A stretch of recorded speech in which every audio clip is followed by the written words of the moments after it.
bab berapa ini? Sekarang Al-Wahyu halaman 14. Halaman 14. Wahyu. Oke. Bismillahirrahmanirrahim. Ila hadratin Nabi Mustafa Muhammadin sallallahu alaihi wasallam wa ala alihi wa azwajihi wa dhurriyyatihi wa man tabi'ahum bi ihsan ila yaumil din wa ila masyayikhina min ladun Rasulillah sallallahu alaihi wasallam khususan ila Syekh Nuruddin Aitar rahimahullah nafa'ana bi wa bi ulumi fid dharain amin. Al-Fatihah. A'udzu billahi minasyaitonir rajim. Bismillahirrahmanirrahim. Alhamdulillahirabbil alamin arrahmanir rahim. Shiratal ladzina an'amta 'alaihim ghairil maghdubi 'alaihim waladdallin. Bismillahirrahmanirrahim. Al-Wahyu. Wahyu. Makna al-wahyu lughatan. Wahyu secara lughah qala al-Imam Ibnu Faris, al-waw wal ha wal harf al-mu'tal. Ketika ada huruf wawu, ha dan huruf mu'tal di akhirnya, ini huruf illah, aslun merupakan huruf asal, yadullu ala ilqa'i ilmin, yang maknanya adalah ilqa'u ilmin, memberi pengetahuan, fi ikhfa'in secara diam-diam, ila ghairika kepada orang lain. Di wahyu itu secara bahasa maknanya adalah memberi berita, memberi kabar, memberi informasi kepada orang lain, fi ikhfa'in secara diam-diam. Fal wahyu isyarah. Ada bisa juga wahyu itu maknanya isyarah. Wal wahyu bisa juga wahyu itu bermakna alkitab war risalah, kitab dan risalah, buku dan tulisan atau surat. Wa kullu ma alqaitahu ila ghairik. Pokoknya apapun yang kamu sampaikan kepada orang lain, hatta alimahu, sampai orang lain itu tahu, fahuwa wahyun kaifakana, maka itu disebut wahyu bagaimanapun bentuknya. Makanya di Quran kan banyak sekali Allah menyebut kata-kata wahyu tidak hanya untuk para nabi, tapi setan pun dikatakan apa? Setan, wa inna syayatina layuhuna ila awliyai. Wa auha rabbuka ilan nahli. Wa auhayna ila ummi Musa. Jadi wahyu itu ya pokoknya memberi informasi gitu aja. Oke. Wa yakhtassu ma'nal wahyu lughatan ya idhafa ila ma qalahu Ibnu Faris bi tadammunihi makna sur'ah. Nah, secara lughah memang sesuai dengan apa yang disebutkan Imam Ibnu Faris, orang ahli lughah beliau. Sesuai dengan apa yang disebutkan Syekh Ibnu Faris, maka wahyu itu bukan hanya memberi ilmu begitu saja, tapi bitadammunihi makna sur'ah. Ada makna sur'ahnya, ada makna pemberian itu dilakukan secara sepintas atau secara cepat. Fal isyarah as-sari'ah hiyallati yuqalu laha wahyun. Sehingga kalau ada orang memberi isyarat, petunjuk menggunakan isyarat dengan cepat, maka itu juga bisa disebut sebagai wahyu. Wa waradal wahyu fil Quran, kata-kata wahyu muncul dalam Al-Quran bimaknal ilham, kadang dengan makna ilham. Kama fi qouli ta'ala, seperti misal Allah berfirman, wa auhayna ila ummi Musa, dan Allah memberi wahyu, yakni memberi ilham kepada ibunya Nabi Musa, an ardi'ih, supaya ibunya Nabi Musa menyusui anaknya. Kama warada bimaknal waswasah, kadang wahyu juga dalam Quran itu maknanya memberi waswas, justru bukan memberi informasi tapi memberi kebimbangan. Wa inna syayatina la yuhuna ila awliyaihim liyujadilukum. Sesungguhnya setan-setan itu memberi waswas ila awliyaihim, kepada pengikut-pengikut mereka atau kepada sahabat-sahabat mereka, liyujadilukum, supaya sahabat-sahabat setan ini membantah kalian, yakni membantah orang Islam. Oke, itu tadi makna wahyu secara bahasa. Wa amma fil istilah syar'i, adapun makna wahyu dalam istilah syariat, fal wahyu huwa i'lamullahi ta'ala liman istafahu min ibadihi bi tariqin khafiyyah syari'ah. Wahyu adalah pemberitahuan Allah, yakni Allah memberikan ilmu kepada siapa? Liman istafahu, kepada orang yang Allah pilih, min ibadihi, dari hamba-hambanya, bi tariqin khafiyyatin syari'atin, dengan cara diam-diam, sembunyi-sembunyi, syariatin, dan cepat.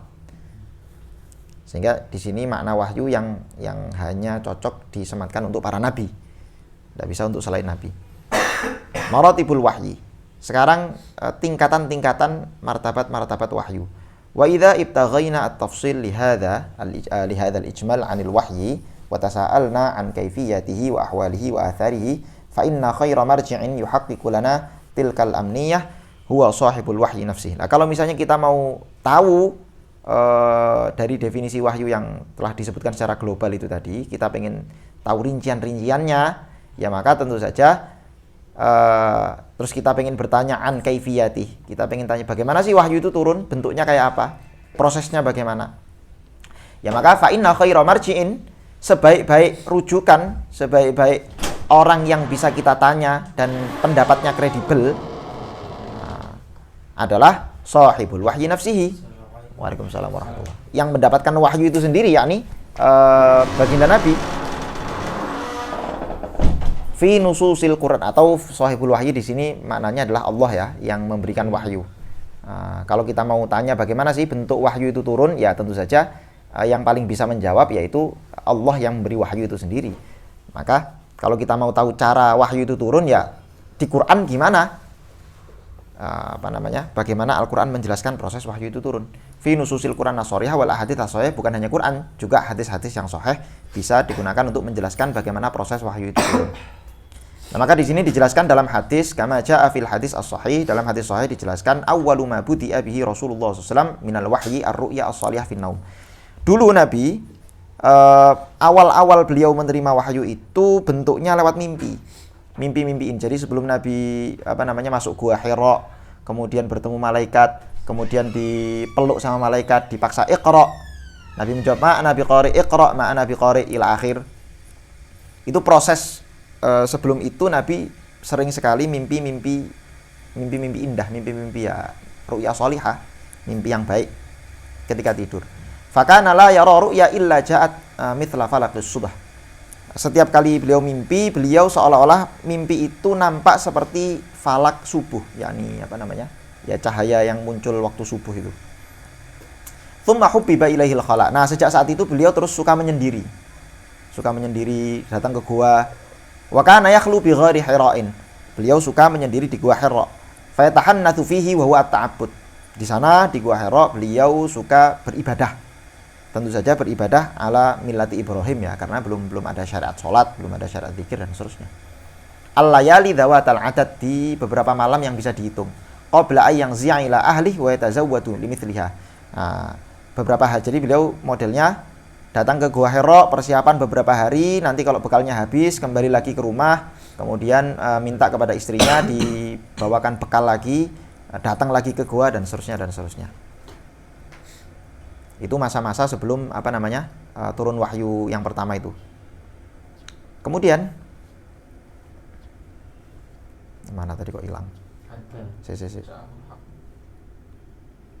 Oke. Hatta ja'ahul haq, sampai datanglah al-haq, yakni malaikat Jibril.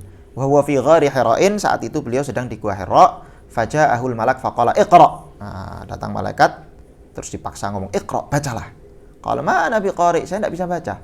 Qala fa akhadhani faghattani hatta balagha minnil jahd thumma arsalani.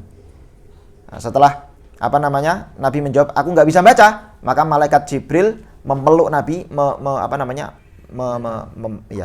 Nabi, mendekap. Nah, itu dia, mendekap Nabi hatta balagha minnil jahd, sampai Nabi kecapean, kehabisan nafas, sesak. Thumma arsalani, dilepas lagi. Faqala iqra. Faqultu ma ana biqari fa akhadhani faghattani tsani hatta balagha minnil jahda thumma arsalani faqala iqra. Faqultu ma ana biqari fa akhadhani faghattani tsalitsah, terus sampai 3 kali. Nah, yang ketiga baru kemudian malaikat Jibril menyampaikan iqra bismi rabbikal ladzi khalaq khalaqal insana min 'alaq iqra wa rabbukal akram alladzi 'allama bil qalam. Faraja'a biha Rasulullah sallallahu alaihi wasallam yarjifu fu'atuhu. Akhirnya setelah dapat wahyu itu Nabi pulang dalam keadaan getar hatinya. Fadakhala ala Khadijah bintu Khuwailid, terus beliau masuk ke rumahnya Sayyidah Khadijah, maksudnya rumah beliau sendiri, istrinya Sayyidah Khadijah. Faqala zammiluni, selimuti aku. Zammiluni padahal mukhatabnya mufrad muannas, satu orang aja Sayyidah Khadijah. Kalau dalam nahwu ya harusnya zammilini. Kenapa kok pakai zammiluni? Sebagian ulama nahwu mengatakan bahwa zammiluni itu mura'atan li kalimatil ahl. Jadi istri itu biasanya disebut ahl. Wa idh qala Musa li ahlihi. Ketika Nabi Musa mengatakan li ahlihi, ahl itu siapa di situ? Istrinya, cuma satu orang disebut ahl. Jadi istri itu kadang bisa disebut ahl. Wa idh qala Musa li ahlihi. Nabi Musa mengatakan kepada ahlnya, keluarganya, yakni istrinya. La mura'atan kalimat ahli itu tadi, maka bisa kemudian nanti menggunakan zammiluni. Fazammaluhu hatta dhahaba anhu raw', maka diselimutilah Nabi Muhammad sampai hilang rasa takutnya. Faqala li Khadijah wa akhbaraha al-khabar. Kemudian baginda Nabi cerita kepada istrinya, disampaikan apa yang sudah beliau alami. Laqad khasyitu ala nafsi. Terus kata beliau, saya takut terhadap diriku. Faqalat lahu kalla wallah ma yukhzikallahu abada. Ndak.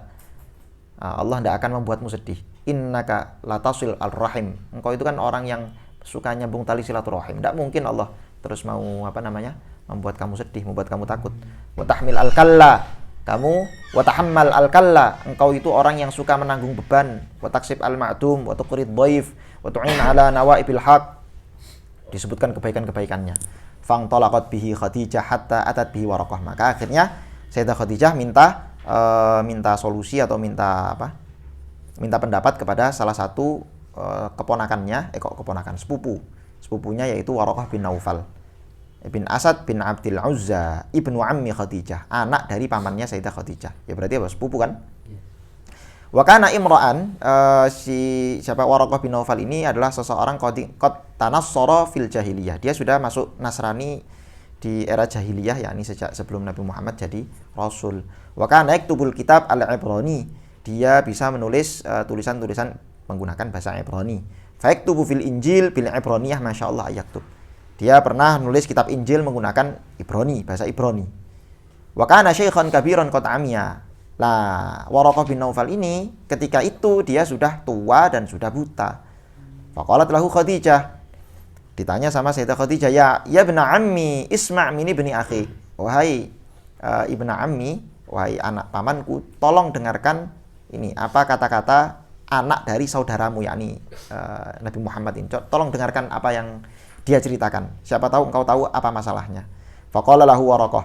Nah, setelah diceritakan Faqala Waraqah, maka Waraqah bin Naufal tanya kepada Nabi Muhammad, ya bena akhi, madza tara? Apa yang kamu lihat waktu itu? Fa akhbarahu Rasulullah SAW khabara ma ra'a. Diceritakan sama Nabi apa yang ia saksikan. Faqala lahu Waraqah, hadzan namus. Nah, langsung Waraqah bilang, oh itu namus itu.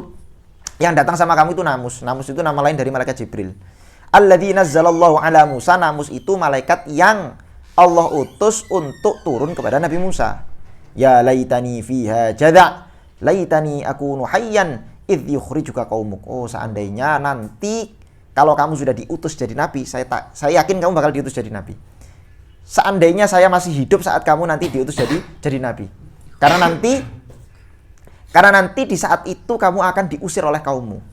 Idh yukhrijuka qaumuk. Faqala Rasulullah SAW, awa mukhrijiyahum, loh, benar mereka akan mengusir saya. Qala na'am, ya. Lam ya'ti rajulun qattu bimithli ma ji'ta bihi. Tidak ada seorang lelaki pun yang seperti kamu ini, yakni dapat wahyu semacam kamu ini, illa udiya, kecuali pasti dimusuhi. Wa in yudrikni yaumuk ansurka nasran mu'azzara. Kalau sampai aku bertemu denganmu saat kamu sudah diutus jadi nabi dan kamu diusir sama kaummu, tak tolong. Kata Waraqah bin Naufal. Hanya saja thumma lam yangshub Waraqah an tuwfiya wa fataral wahyi. Nggak lama setelah Waraqah bin Naufal itu wafat, ya setelah beberapa saat kemudian, beberapa barangkali bulan atau minggu kemudian Waraqah bin Naufal wafat, baru kemudian wahyu turun, banyak sekali wahyu yang turun. Jadi tidak sempat mengalami masa-masa di mana Nabi dimusuhi kaumnya. Qala Ibnu Syihab akhbarani Abu Salamah bin Abdurrahman anna Jabir bin Abdullah al-Ansari qala wa huwa yuhadditsu an fatratil wahyi. Sayyidina Jabir bin Abdullah al-Ansari, beliau menceritakan mengenai mula-mula wahyu turun, awal-awal wahyu turun. Faqala fi haditsih bainama ana amshi, ketika aku sedang berjalan, yakni Nabi yang cerita, ketika saya, yakni baginda Nabi sedang berjalan, sami'tu sautan minas sama, tiba-tiba aku dengar suara dari langit.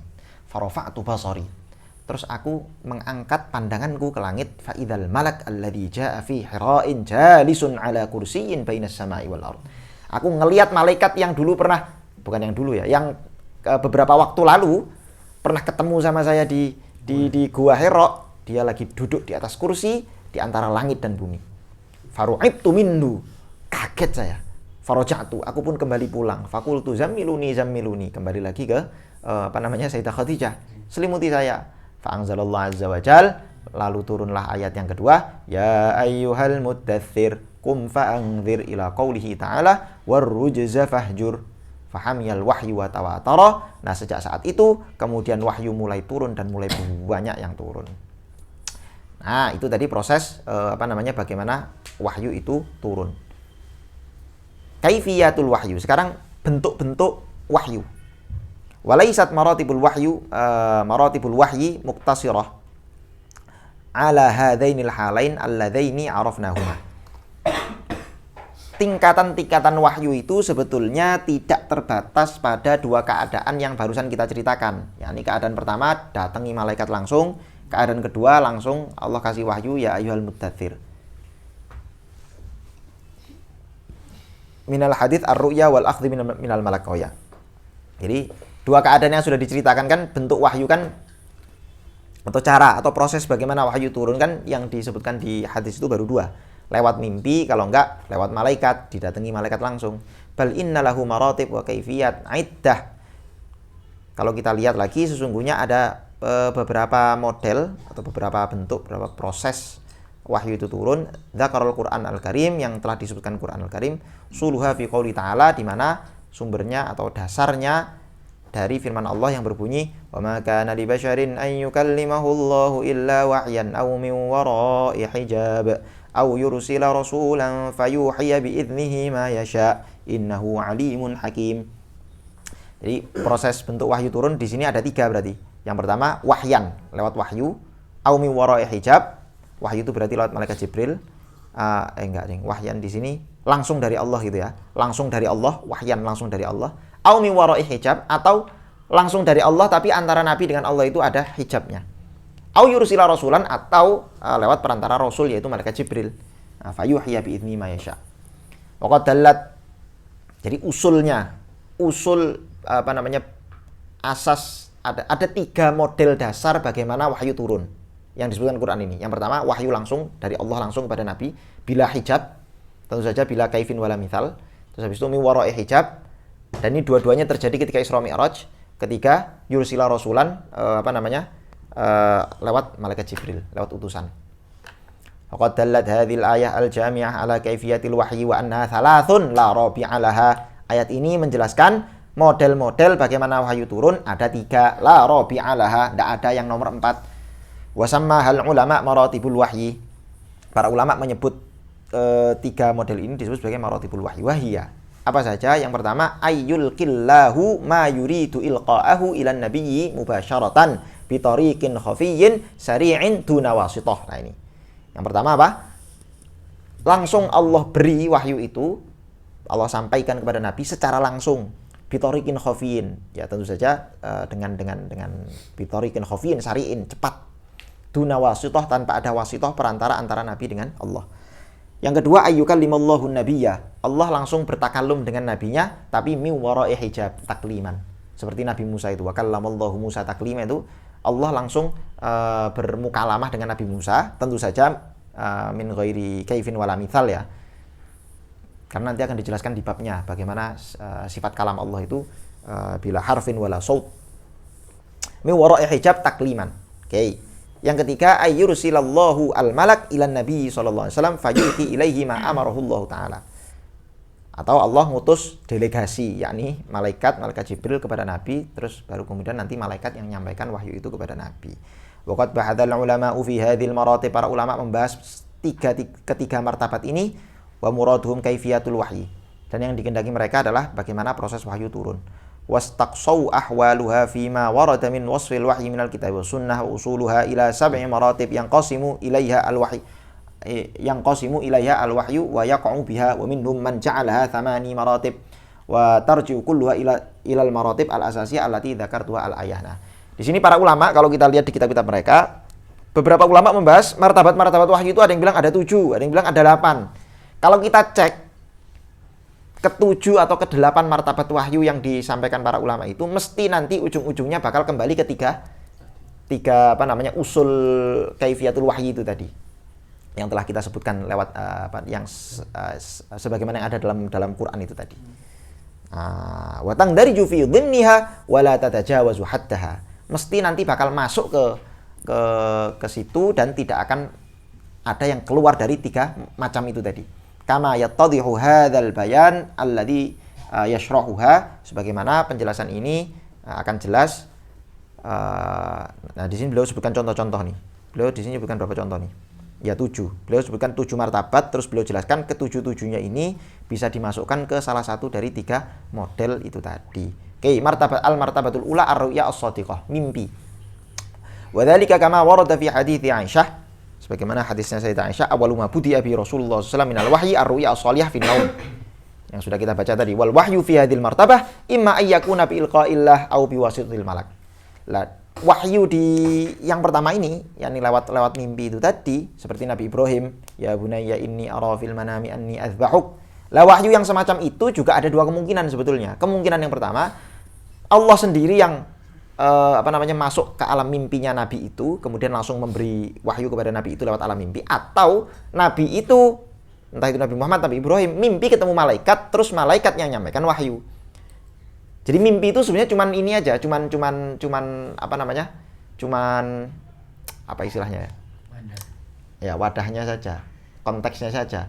Tapi model mimpinya itu nanti juga sama.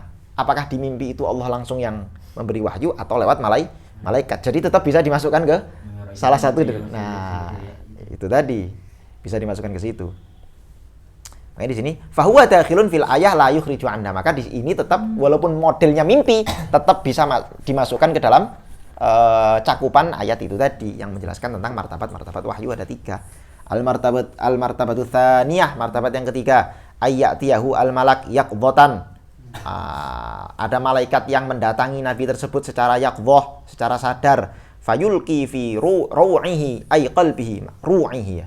Kemudian malaikat tadi memberi wahyu langsung ke hatinya sang Nabi tersebut, wabalihi min ghairi ayyasma'ahu atau ayyasma'ahu wa la yarahu. Nabi ini tidak bisa mendengar kata-kata malaikat tadi dan nggak bisa melihat malaikatnya, nggak tahu malaikatnya datangnya kapan dan bagaimana bentuknya. Tiba-tiba di hatinya itu sudah ada wahyu begitu dari malaikat. Kama akhrajahu asy-Syihab wal Hakim an Ibnu Mas'udin annahu sallallahu alaihi wasallam qala inna ruhal qudus nafatha fi ru'i. Nah, ini dalam riwayat Hakim dikatakan Nabi pernah bersabda inna ruhul qudus yakni malaikat Jibril. Di agama Nasrani ruhul qudus malah disembah. Ruhul Qudus. Ya. Apaan? Ruhul Qudus. Ya, Aris. Malah enggak. Ruhul Qudus. Kenapa tapi ru'i? Kenapa? Oh, Islam kholis. Besok Ahad lah. Nah, Ruhul Qudus nafatha fi ru'i anna nafsan lan tamut. Apa isi dari wahyunya itu? Nah, isi dari wahyu yang sudah dihembuskan oleh malaikat ke dalam hatiku adalah berbunyi anna nafsan, bahwa seorang manusia lan tamuta tidak akan mati hatta tastakmila rizquha, sampai rizkinya sudah selesai, rizkinya sudah habis di dunia. Fattaqullah, maka takwalah kepada Allah, wa ajmilu fit talabi, dan berbaiklah kepada Allah fit talabi, dalam meminta kepadanya, yakni dalam berdoa. Ada orang mati, udah disolati, ketika mau dikubur tiba-tiba bangun lagi. Kaget semua orang yang udah nyolati loh. Kok bangun lagi nih mayitnya nih.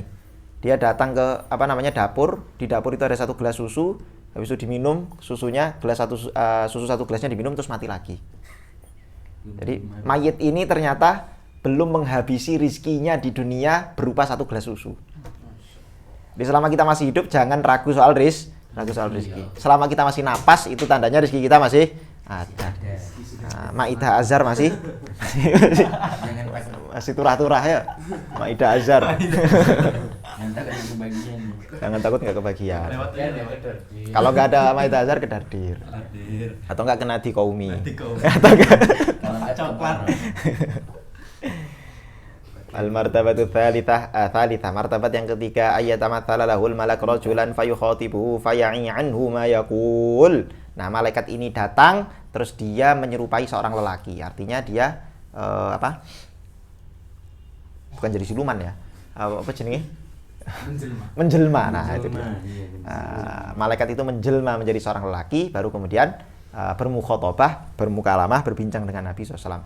Kama fil haditsil masyhur fi su'ali Jibril alaihi salatu wassalam 'anil Islam wal iman wal ihsan was sa'ah wa huwa muttafaqun alaih. Ini hadis Jibril. Idz ja'a rajulun sawadu bayadu thiyab sawadu apa? La yura alai atharus safar wa la ya'rifu minna ahadun hatta ja'a ila Nabi SAW. Ila akhir terus faqala mal Islam al-Islamu anta syahada terus qala sadaqta fa'ajibna lahu yas'aluhu wa yusaddiquhu ila akhir. Hadis Jibril. Al-martabat. Nah, biasanya malaikat Jibril itu kalau misalnya menjelma menjadi seorang laki, beliau menjelma seperti seorang sahabat yang namanya Dihyah Al-Kalb. Nah, itu dianggap sebagai seorang sahabat yang tampan sekali, sampai kalau malaikat Jibril itu menjelma jadi seorang laki-laki, mesti jelmanya jadi sing ganteng-ganteng, Riz. Tapi ada yang itu yang Apa? Yang iman ihsan itu kan? Iya. Yang ditanya. Itu, ya itu tadi yang saya bilang. Oh, itu. Mal Islam, al Islam atau mal iman, al iman al imanu an tu'mina billahi wa malaikati ila akhir. Terus mal ihsan, al ihsan an ta'budallaha ka'annaka tarahu fa illam takun tarahu fa innahu yarak. Terus terakhir baru ditanya mata sa'ah. Mal mas'ulu anha bi'ala min sa'il. Nggih. Al martabatur rabi'ah. Lah martabat nanti akan dijelaskan bahwa martabat yang kedua, yang ketiga dan yang keempat ini, bahkan yang kelima ini semuanya nanti juga masuk ke dalam satu ya kategori itu tadi ya, kategori. Al martabatur rabi'ah, martabat yang keempat. Ayyatiyahu al malaku ala halihi al malakiyah. Di malaikat datang dalam bentuk malaikatnya itu. Bentuk malaikat saat ia diciptakan, wujud aslinya malaikat saat diciptakan.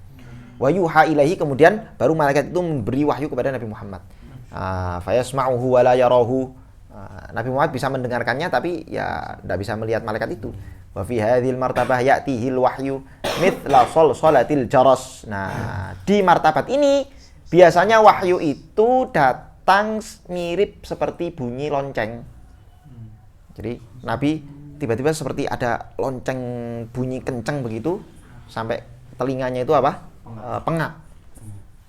Wa kana dzalika asyaddal wahyi. Yang demikian ini merupakan wahyu yang paling sulit diterima oleh Nabi. Maksudnya paling sulit diterima itu paling sulit keadaannya. Di keadaan paling sulit Nabi menerima wahyu ya keadaan seperti ini.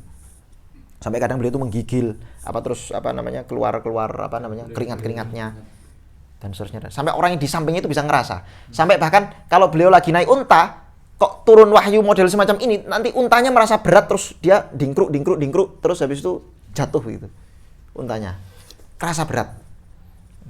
Al-martabatul khamisah, martabat yang kelima, ayyatiyahu al-malak Jibril wa yarahu Nabi sallallahu alaihi wasallam fi suratihi al-malakiyah al-azimah. Nah, kalau yang kelima ini sama sebetulnya kayak yang keempat, bedanya kalau yang keempat itu tadi Nabi nggak bisa melihat bentuk malaikatnya, tapi kalau yang kelima Nabi bisa melihat bentuk malaikatnya. Allati khuliqa 'alaiha wa isma'uhu. Sesuai dengan bentuk malaikat yang al-azimah, yang sangat besar, di mana bentuk malaikat diciptakan. Dan Nabi bisa mendengar, bisa melihat dan bisa mendengar. Fayuhi ilaihi ma sya'allah ayyuhihi. Wa hadza waqa'a lahu sallallahu marratan. Nah, yang demikian ini pernah terjadi kepada Nabi 2 kali. Kapan? Yang pertama, ihdahuma fil ardi 'inda wahyi ayatil muddatsir. Yang pertama di bumi, kejadiannya di bumi ketika turun surat Al-Muddatsir. Seperti yang sudah kita baca tadi hadisnya bersama-sama, Nabi tengah jalan terus melihat ke langit, habis itu ada malaikat begini-begini dan seterusnya. Wa tsaniyah, yang kedua, fis sama'i lailatul mi'raj. Di langit, kejadian bukan di bumi tapi di langit pada saat Isra Mi'raj. 'Inda sidratil muntaha, itu pun sudah pas waktu sudah sampai sidratul muntaha. Kama fi suratin najm, seperti dalam surat An-Najm dikatakan walaqad ra'ahu nazlatan ukhra 'inda sidratil muntaha 'indaha jannatul ma'wa idh yaghsha as-sidrata ma yaghsha ma zagha al-basaru wa ma tagha laqad ra'a min ayati rabbihil kubra. Oke, wa hadhil maratib al-arba'ah, 4 martabat ini yang telah disebutkan ba'dal ula, selain yang pertama kan tadi sudah beliau masukkan satu kategori. Nah, 4 martabat setelah yang pertama ini, yakni berarti kedua, ketiga, keempat, kelima, kulluha suratun, semua ini sebetulnya satu surah saja, 5 martabatin wahidah untuk satu kategori. La takhruju anha. Apa itu? Dzakarul Quran fi qouli aw yursila rasulan fayuhiya bi idnihi ma yasha. Ya, pokoknya Ini kategori di mana wahyu itu turun dengan perantara malaikat. Mau malaikatnya menjelma jadi laki-laki, mau malaikatnya dalam bentuk aslinya, Nabi bisa lihat, Nabi nggak bisa lihat. Apapun itu, pokoknya ini kategori apa? Wahyu lewat perantara malaikat. Al-martabatu sadisah, martabat yang ke-6. Kalamullah ta'ala lin Nabi sallallahu alaihi wasallam hijab. Allah bermukalamah dengan Nabi mi wara'i hijab, dari balik hijab. Kama waqa'a lin Nabi sallallahu alaihi wasallam lailatal mi'raj, seperti yang terjadi ketika malam mi'raj ba'da anistaqarrat fariidatus shalawat 'alal khams. Jadi setelah salat 5 waktu itu ditetapkan, diwajibkan kepada umat, nah itu Nabi mukalamah dengan Allah mi wara'i hijab. Fanudiya ahkamtu faridati wa khaffaftu ala abdi. Aku telah menetapkan apa-apa yang fardu, wa khaffaftu ala ibadi, dan sudah aku ringankan untuk hamba-hambaku. Yakni yang asalnya berapa? 50 ya? 50 korting sampai jadi 5. Barokahnya Nabi Musa, bibarokati Nabi Musa. Kama waqa ali Musa alaihissalam. Nah, ini juga pernah terjadi dengan Nabi Musa ketika wa kallamallahu Musa taklima, itu juga min wara'i hijab.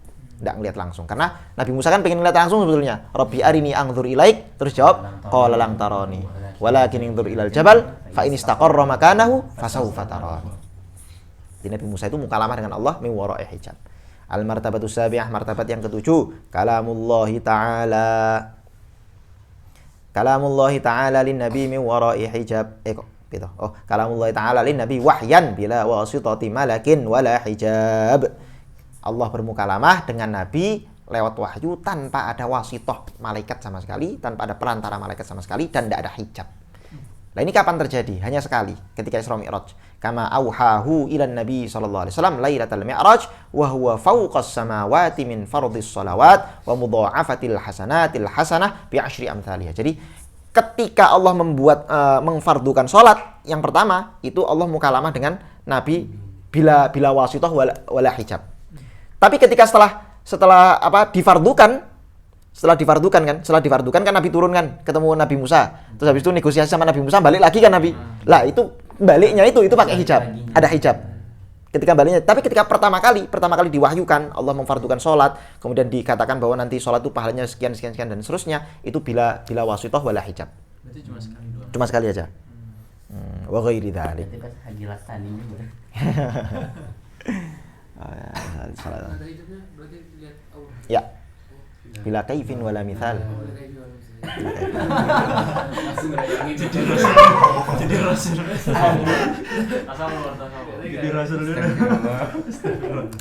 Imajinasinya Jangan dibayangkan. Bila kaifin wala mithal. Wa ghairi dzalik. Wa hiya martabatun dakhilatun fi qana. Yang demikian ini martabat yang masuk ke ayyukallimahullahu illa wahyan, yang wahyu langsung, wahyu secara langsung. Ai i'laman khafiyan, yakni memberitahu secara khafiyan, secara sembunyi-sembunyi. Maksudnya sembunyi-sembunyi itu maksudnya tidak ada yang bisa menyaksikan kecuali antara Allah dengan Nabi sendiri. Karena kan saat itu ketika Nabi sudah mau masuk ke Sidratul Muntaha, Sidratul Muntaha itu kan malaikat sudah tidak bisa masuk. Itu maksudnya khafi itu begitu. Lakin ba'dhum istashkala ma waradat bihil ahadits fi hadhil martabah wa qala bi aktsarul ulama annahu sallallahu alaihi wasallam ra'a rabbahu azza wa jalla lailatal mi'raj kaifa yattafiqu ma qawli wa ma kana bashar. Nah, ini hanya saja yang model yang terakhir ini, yang martabah sabi'ah di mana Nabi melihat langsung tanpa hijab, lah itu diiskalkan oleh sebagian ulama. Kenapa? Karena ada beberapa hadis yang dinyatakan oleh banyak sekali ulama bahwa Nabi itu, ada yang bilang Nabi itu ketika ketika Isra Mi'raj nggak ngelihat Tuhannya. Ada yang bilang ngelihat Tuhannya. Dan memang di kalangan sahabat sendiri khilaf. Sayyidah Aisyah mengatakan Nabi Muhammad tidak melihat Allah. Sayyidah Aisyah, istri Nabi. Tapi kalau saya nggak keliru, Sayyidina Ibnu Abbas mengatakan tidak melihat Allah. Lah terus mereka menggunakan ayat wa ma kana li basyarin ayyukallimallahu illa wahyan min wara'i hijab wa laysa hahuna hijab. Walaysa hahuna hijab. Lah ini kan hadisnya mengatakan bahwa ketika Nabi mukalamah dengan Allah di Sidratul Muntaha enggak pakai hijab. Lah padahal di sini dikatakan wa makana li basyarin, di ayatnya lo ya, dikatakan wa makana li basyarin ayyukallimullahu illa wahyan aw min wara'i hijab. Harus ada hijabnya. Lah ini kenapa enggak ada hijabnya? Hanya saja iskal ini dijawab sama beliau, illa anna hadzal iskal fil haqiqah ghairu warid huna idza ma alimna annal wahyal ilahi fi hadhil martabah la yushbihu khitabal khalq. Nah ini. Jadi iskal ini akan hilang begitu saja, yakni iskal ini enggak relevan kalau kita memahami kata-kata wahyu illa wahyan. Wahyu di situ jangan dibayangkan sebagaimana Allah khitabnya makhluk, antar satu makhluk dengan makhluk lain saling bermukalamah. Harusnya jangan dibayangkan demikian. Bal huwa dakhilun fi qauli illa wahyan. Sehingga keadaan proses di mana Nabi itu bertemu Allah bila hijab itu masuk ke kata-kata illa wahyan itu tadi, titik sampai situ. Au itu sudah bentuk yang lain. Au itu sudah bentuk yang lain. Au mi wara hijab itu bentuk yang lain. Tapi wahyan itu bentuknya adalah itu tadi, Nabi langsung bertemu Allah bila hijab wa bila kaif wala mithal. Li'annal wahya i'lamun fi khafa'in, karena yang namanya wahyu itu tadi itu i'lam fi khafa', memberitahu fi khafa' dalam keadaan sembunyi-sembunyi. Waqad abana al-Imam al-Mufassir al-Baydhawi an dzalik fi tafsir li hadhil ayah wa yufassir illa wahyan. Imam Baydhawi menjelaskan dalam kitab tafsirnya ketika beliau mentafsiri ayat illa wahyan, apa maksudnya wahyan? Kalaman khafiyan yudriku bi sur'ah. Yani satu kalam, satu percakapan yang khafi, yang samar-samar, yudriku bi sur'ah, yang bisa difahami dengan cepat.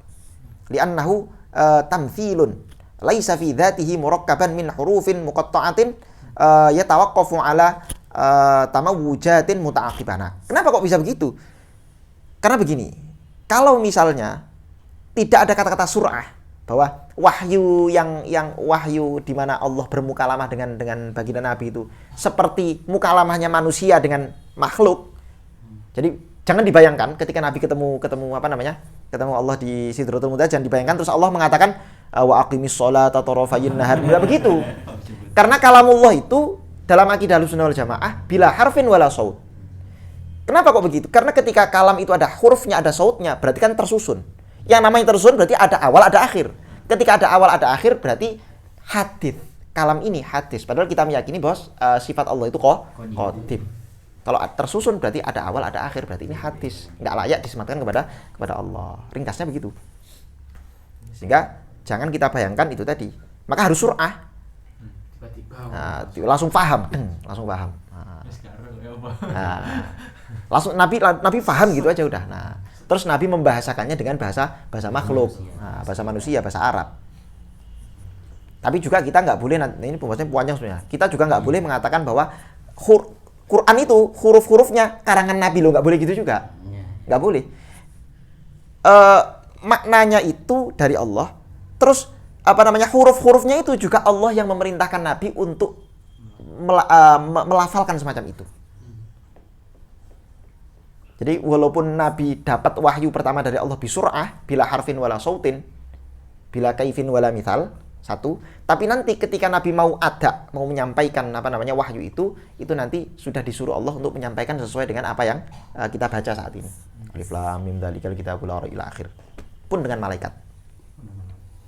Fa azaha bidzalika syubhatu khuruji hadhil martabah an haddil ayatil karimah. Sehingga dari sini tersingkaplah atau ya sudah enggak relevan lagi syubhat yang mengatakan bahwa martabah terakhir itu keluar dari batasan-batasan ayat yang mengatakan martabat wahyu cuma 3, maka nabi basyarin ayu kalimullah illa wahyin aw min wara'i hijab ayyursila rasulah, cuma 3. Jadi seolah-olah martabat 7 itu enggak masuk ke salah satu dari 3 kategori ini loh, enggak masuk dan udah dijelaskan. Allahu a'lam. Oke, udah jam berapa ini? Jam 11.05. Ya, kita cukupkan ya. Kita lanjut besok insyaallah. Allahumma salli afdhalas salatin ala as'adi makhluqatika sayyidina Muhammadin wa ala alihi wa sahbihi wa sallim adada ma'lumatika wa midada kalimatika kullama dzakaraka dzakiruna wa ghafala an dzikrihi al-ghafilun.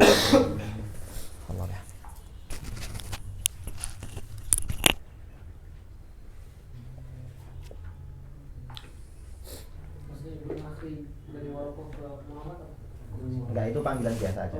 Maksudnya panggilan sapaan